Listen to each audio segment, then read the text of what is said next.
ನಮ್ಮ 8ನೇ ಪರಿಚ್ಛೇದಕ್ಕೆ ಒಂದು ಭಾಷೆ ಸೇರಿದಾಗ ಅನೇಕ ಅನುಕೂಲತೆಗಳಲ್ಲಿ ಕೆಲವನ್ನು ಮಾತ್ರ ನಾನು ಪ್ರಸ್ತಾವ ಮಾಡುತ್ತೇನೆ. ಒಂದು ಕೇಂದ್ರ ಲೋಕಸೇವಾ ಆಯೋಗದಲ್ಲಿ ಈ 8ನೇ ಪರಿಚ್ಛೇದ ಭಾಷೆ ಅದು ಅದರ 2 ಪತ್ರಿಕೆಗಳಿವೆ ಮತ್ತು ಆ ಮಾಧ್ಯಮದಲ್ಲಿ ಬರೆಯುವುದಕ್ಕೆ ಅವಕಾಶ ಇದೆ. ಬಹುಶಃ ಅನೇಕರಿಗೆ ಗೊತ್ತಿದೆ, ಪರೀಕ್ಷೆ ಕೂತವರಿಗೆ ಕನ್ನಡದ 2 ಪತ್ರಿಕೆಗಳಿವೆ. ಜೊತೆಗೆ ಕನ್ನಡದಲ್ಲಿ ನೀವು ಗೊತ್ತಿಲ್ಲದ ಅಭ್ಯರ್ಥಿಗಳಿಗೆ ಇಂಗ್ಲೀಷ್ನಲ್ಲಿ ಪ್ರಶ್ನೆ ಕೇಳಿದ್ದನ್ನು ಕನ್ನಡಕ್ಕೆ ಅದನ್ನು ತರ್ಜುಮೆ ಮಾಡಿ ಅವರಿಗೆ ತಿಳಿಸುವುದು ಮತ್ತು ಅವರು ಕೊಟ್ಟ ಉತ್ತರವನ್ನು ಮತ್ತೆ ಇಂಗ್ಲೀಷ್ಗೆ ತರ್ಜುಮೆ ಮಾಡಿಕೊಡುವಂತಹ ಸೌಲಭ್ಯ ಕೂಡ ಇದೆ. ಇದು ಕೇಂದ್ರ ಲೋಕಸೇವಾ ಆಯೋಗ UPSCಯ ಪರೀಕ್ಷೆಗಳಿಗೆ ಸಂಬಂಧಪಟ್ಟಂಥ ಒಂದು ದೊಡ್ಡ ಸೌಲಭ್ಯ ಇದು. ಒಂದು ಕಾಲಕ್ಕೆ ನಾನು UPSCಯ ಪರೀಕ್ಷಕನಾಗಿ ಪ್ರಶ್ನೆ ಪತ್ರಿಕೆ ಸಿದ್ಧತೆ, ಮೌಲ್ಯಮಾಪನ ಜೊತೆಗೆ ಒಂದು ಬಾರಿ ಈ ಭಾಷಾ ಯಾವುದು ತರ್ಜುಮೆಗಾರನಾಗಿ ಕೂಡ ಇದ್ದೆ. ನಮ್ಮ ಕನ್ನಡ ವಿದ್ಯಾರ್ಥಿಗಳು ಕನ್ನಡದಲ್ಲಿ ಅವರು ಪ್ರಶ್ನೆ ಕೇಳೋದು ಇಂಗ್ಲೀಷ್ನಲ್ಲಿ, ನಾನು ಅದನ್ನು ಕನ್ನಡಕ್ಕೆ ಇವರಿಗೆ ಹೇಳೋದು. ಈ ನಮ್ಮ ಕನ್ನಡದ ವಿದ್ಯಾರ್ಥಿಗಳು ಇಂಗ್ಲೀಷ್ ಕನ್ನಡದಲ್ಲಿ ಹೇಳಿದ್ದ ನಾನು ಇಂಗ್ಲೀಷ್ ಹೇಳೋದು. ಈ ಥರದ್ದು ಈ ಅನುಕೂಲತೆಗಳು ಒಂದು. ಇನ್ನೊಂದು ಏನಾಗ್ತದೆ ಅಂದರೆ, ನಮ್ಮ ಕರೆನ್ಸಿ ನೋಟಿನಲ್ಲಿ ನೀವು ನೋಡಿರ್ಬೋದು, ಭಾಷೆಗಳ ಹೆಸರುಗಳು ಆಯಾ ಭಾಷೆಗಳಲ್ಲಿ ಇರ್ತವೆ. ಸೊ ಇದು 8ನೇ ಪರಿಚ್ಛೇದದ ಭಾಷೆಗಳು ಮಾತ್ರ ನಮ್ಮ ಕರೆನ್ಸಿ ನೋಟಿನಲ್ಲಿ ಅವು ಮುದ್ರಣಗೊಳ್ತವೆ. ಇನ್ನೊಂದು, ಈ ಸ್ಥಳೀಯವಾದ ಚಾನಲ್ಗಳು ಆಕಾಶವಾಣಿ ಮತ್ತು ದೂರದರ್ಶನಗಳಲ್ಲಿರ್ಬೋದು. ಆದರೆ ಈ ಕೇಂದ್ರದ ದೆಹಲಿಯ ದೂರದರ್ಶನ ಮತ್ತು ಆಕಾಶವಾಣಿಗಳಲ್ಲಿ ಈ 8ನೇ ಪರಿಚ್ಛೇದ ಭಾಷೆಗಳಿಗೆ ಅವಕಾಶ ಇದೆ. ನಮ್ಮ ಸ್ಥಳೀಯವಾಗಿ ನಾವು ತುಳು ಅಥವಾ ಇತರ ಕೊಡವ ಇತರ ಭಾಷೆಗಳಿದ್ದರೂ ಕೂಡ ಅಲ್ಲಿ ದೆಹಲಿಯ ಇವುಗಳಲ್ಲಿದೆ. ಆಮೇಲೆ ಈ ಪಾರ್ಲಿಮೆಂಟಿನಲ್ಲಿ ಒಬ್ಬ ಲೋಕಸಭಾ ಸದಸ್ಯರದು ಅಥವಾ ರಾಜ್ಯಸಭಾ ಸದಸ್ಯರು 8ನೇ ಪರಿಚ್ಛೇದ ಭಾಷೆಯಲ್ಲಿ ಅವರು ಅಧಿಕೃತವಾಗಿ ಮಾತಾಡ್ಬೋದು. ಅವರಿಗೆ ಅದಕ್ಕೆ ಅನುವಾದಕ್ಕೆ ಅನುಕೂಲತೆ ಕೊಟ್ಟಿರ್ತದೆ.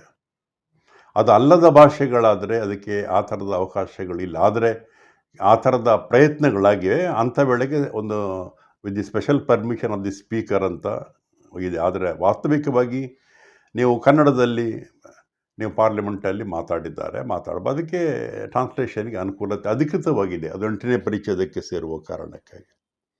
ಆಮೇಲೆ ಈ ದೆಹಲಿಯಲ್ಲಿ ಈ national council for educational research and training ಅಂತ ಇದೆ, NCERT. ನಿಮ್ಗೆ ಗೊತ್ತಿರ್ಬೋದು NCERT.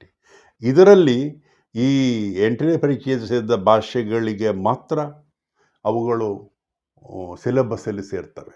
NCERT ಈ ಸಿಲೆಬಸ್ ಅಥವಾ ಪಾಠಪಟ್ಟಿಯಲ್ಲಿ ಕನ್ನಡಕ್ಕೆ ಅವಕಾಶ ಇದೆ, ಆದರೆ ತುಳುವಿಗೆ ಅವಕಾಶ ಇಲ್ಲ. ಯಾಕಂದರೆ 8ನೇ ಪರಿಚ್ಛೇದಕ್ಕೆ ಸೇರಿಲ್ಲ. ಇದು ಒಂದಿರುವಂಥದ್ದು. ಆಮೇಲೆ ಈ ಕೇಂದ್ರ ಸಾಹಿತ್ಯ ಅಕಾಡೆಮಿಯಲ್ಲಿ ಈಗ ಪ್ರತಿ ಭಾಷೆಯ ಕೃತಿ ಅಥವಾ ಸಾಹಿತಿಗೆ ಯಾವುದು ಪ್ರಶಸ್ತಿ ಇದೆ, ಕೇಂದ್ರ ಸಾಹಿತ್ಯಗಳ ಪ್ರಶಸ್ತಿ. ಅದು 8ನೇ ಪರಿಚ್ಛೇದಕ್ಕೆ ಸೇರಿದ ಭಾಷೆಗಳಿಗೆ ಮಾತ್ರ ಇರುವಂಥದ್ದು. ನಾನು ಡಾಕ್ಟರ್ UR ಅನಂತಮೂರ್ತಿಯವರು ಕೇಂದ್ರ ಸಾಹಿತ್ಯ ಅಕಾಡೆಮಿ ಅಧ್ಯಕ್ಷ ಆಗಿದ್ದಾಗ ನಾನು ಸದಸ್ಯ ಆಗಿದ್ದೆ. ಅಂದರೆ ನಾನು ಕನ್ನಡದ ವಿಶ್ವವಿದ್ಯಾಲಯದ ಪ್ರಾಧ್ಯಾಪಕ ನೆಲೆಯಲ್ಲಿ ನಾನು ಅಲ್ಲಿಯ ಸಭೆಯಲ್ಲಿ ತುಳುವಿಗೆ ಮಾನ್ಯತೆ ಕೊಡಬೇಕು ಅಂತ ಮಾತಾಡಿದ್ದೆ. ಡಾಕ್ಟರ್ UR ಅನಂತಮೂರ್ತಿಯವರು ಅದನ್ನು ಆಗ ಬೆಂಬಲಿಸಿದರು ಕೂಡ ಅಧ್ಯಕ್ಷರಾಗಿ. ಆದರೆ ಅಧಿಕೃತವಾಗಿ ಮಾಡಲಿಕ್ಕೆ ಆಗಲಿಲ್ಲ ಅವರಿಗೆ. ಕೊನೆಗೆ ವರ್ಷ ನಾನು ಮತ್ತೆ ಸ್ವಲ್ಪ ಅತೃಪ್ತಿಯಿಂದ ಸಭೆಯಲ್ಲಿ ಡೆಲ್ಲಿಯಲ್ಲಿ ಮಾತಾಡಿದಾಗ ಒಂದು ಸಣ್ಣ ರೀತಿಯ ಒಂದು ಸಮಾಧಾನವನ್ನು ಮಾಡಿರಿ. ಏಕೆಂದರೆ ಇದಕ್ಕೆ ಒಂದು ಅದು ವಿಶೇಷ ರೀತಿಯ ತುಳು ಸಾಹಿತಿಗಳಿಗೆ ಮನ್ನಣೆ ಫೆಲೋಶಿಪ್ಪಿನ ಥರದ್ದು ಅಂತ. ಹಾಗಾಗಿ ನಾನಿರುವಾಗಲೇ ಮೊದಲನೇ ಬಾರಿ ತುಳುವಿಗೆ ಈ ಥರ ಸಿಕ್ಕಿತು ಒಂದು ಗೌರವ. ಅದು